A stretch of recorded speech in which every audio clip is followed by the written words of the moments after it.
మాట పలుకు తెలియనిది మాటున ఉండే మూగమది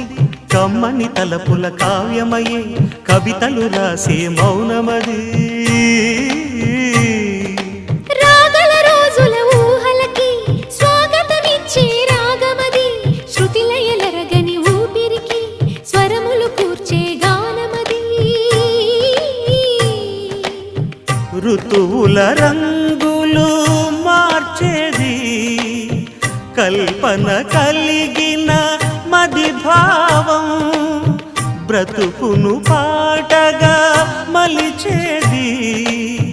మనసున కదిలిన మృదునా